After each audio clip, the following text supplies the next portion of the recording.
Chennai Silks Saree Sale. Latest collections at unbelievable prices. Up to 50% offer or branded gifts. Srinagar, Velachery, Cropate and Thiruvallur.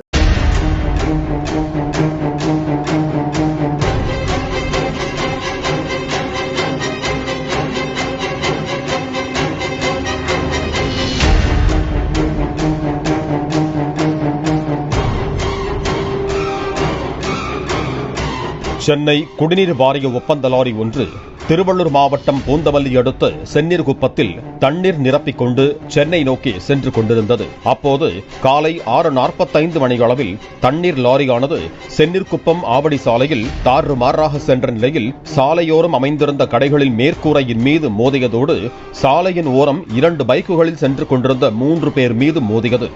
பின்னர் அந்த lorry அங்கிருந்த மின்கம்பத்தின் மீது மோதி நின்றது. Lorry மோதியதில் தனியாக பைக்கில் சென்று கொண்டிருந்த 25 வயதான தனபால் என்பவர் மீது லாரி சக்கரம் ஏறி இறங்கியதில் அவர் சம்பவ இடத்திலேயே பரிதாபமாக உயிரிழந்தார். மேலும் திருவேற்காடு சுந்தரசோடபுரத்தை சேர்ந்த 40 வயதான தேவி என்பவர் செந்நீர்குப்பத்தில் உள்ள தனியார் எக்ஸ்போர்ட் நிறுவனத்தில் வேலை பார்த்து வரும் நிலையில் காலையில் வேலைக்கு செல்வதற்காக அந்த வழியாக இருசக்கர வாகனத்தில் சென்று கொண்டிருந்த 52 வயதான கிருஷ்ணன் என்பவரிடம் லிப்ட் கேட்டு சென்றுள்ளார்.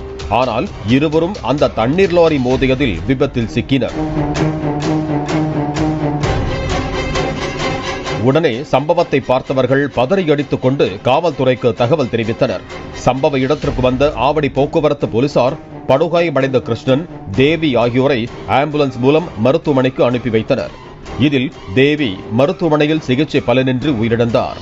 காயமடைந்த கிருஷ்ணன் மருத்துவமனையில் சிகிச்சை பெற்று வருகிறார். இறந்தவங்களோட உறவினர் தான் நான். அவங்க பார்த்தீங்கன்னா ஒரு எக்ஸ்போர்ட் கம்பெனியில் ஒரு சாதாரண ஒரு கேன்டீனில் வேலை செய்கிறவங்க. தினம் போனால் தான் சாப்பாடு. அவங்க வீட்டுக்காரர் இறந்து போயிட்டார். அவங்க ஒரே ஒரு பையன் 12 வயசில் இருக்கிறான். அவனை காப்பாற்றுறதுக்காக அந்த அம்மா வேலைக்கு போகிறாங்க.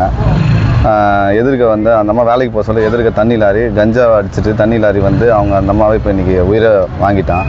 இதற்கிடையே லாரி மோதியதும் அக்கம் பக்கத்தில் இருந்தவர்கள் ஆத்திரமடைந்து லாரி மீது கற்களை வீசி கண்ணாடிகளை உடைத்தனர்.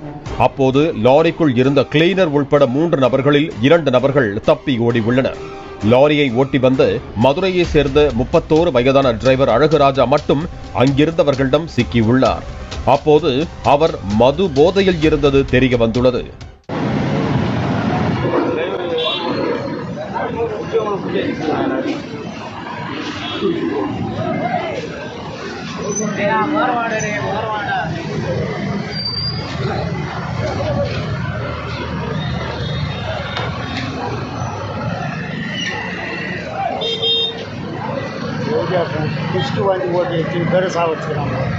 ஆத்திரமடைந்த பொதுமக்கள் அழகுராஜாவை அங்கிருந்த கம்பம் ஒன்றில் கட்டி வைத்து அடித்து வெளுத்து வாங்கினர்.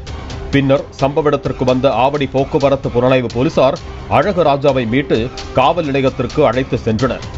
மேலும் சேதமடைந்த வாகனங்களை அகற்றிவிட்டு மின் கம்பங்களை சீரமைக்கும் பணியில் மின்வாரிய ஊழியர்கள் ஈடுபட்டனர். கடந்த மாதம் சென்னை பேப்பர்மில் சாலையில் தண்ணீர் லாரி மோதியதில் சிறுமி பலியான சம்பவம் பரபரப்பை ஏற்படுத்திய நிலையில் தற்போது தண்ணீர் லாரி மோதி 2 உயிர்கள் பலியான சம்பவம் பெரும் அதிர்ச்சியை ஏற்படுத்தி இருக்கிறது. இப்போ வந்து இது அரசாங்கத்துக்கு என்ன நடவடிக்கை எடுக்கும், போலீஸ்காரங்க என்ன நடவடிக்கை, கஞ்சா அடித்தவனையும் இந்த மாதிரி குடி போதிலையும் எப்படி வண்டி ஓட்ட விடுறாங்க. போலீஸ்காரன் எந்த ஒரு நடவடிக்கையுமே இல்லை. செக் போஸ்ட் எதுக்கு தான் இருக்குதுன்னே தெரில. 10 மணி எதுக்கு செக் பண்ணுறாங்க. ஏற்கனவே அரசாங்கம் ரூல்ஸ் போட்டுருது சென்னையில். இந்த மாதிரி வந்து ஹெவி வெஹிக்கிள்ஸ்லாம் வந்து பார்த்தீங்கன்னா இந்த மாதிரி ஸ்கூல் முடிஞ்ச டைம் 10 மணிக்கு வந்து அலோவ் பண்ணணும்னு சொல்லி போட்டுக்கிறாங்க. ஆனால் இது எந்த ஒரு நடவடிக்கையுமே போலீஸ்காரங்க ஃபாலோ பண்ணாமல், டிராஃபிக் ஃபாலோ பண்ணாமல் இப்போ வந்து ஒரு 2 உயிர் அங்கே காவு வாங்கிற அளவுக்கு நடந்து முடிஞ்சிருக்குது. இது அரசாங்கம் தான் அந்த குடும்பத்துக்கு ஏதாவது இழப்பீடு தரணும். இது அரசாங்கம் தான் மேற்கொண்டு இந்த நடவடிக்கை எடுக்கணும்னு சொல்லி நாங்கள் இந்த உறவினர் சார்பாக நாங்கள் கேட்டுக்கிறோம். பாலிமர் செய்திகளுக்காக பூந்தமல்லி செய்தியாளர் பிரேம்குமார்.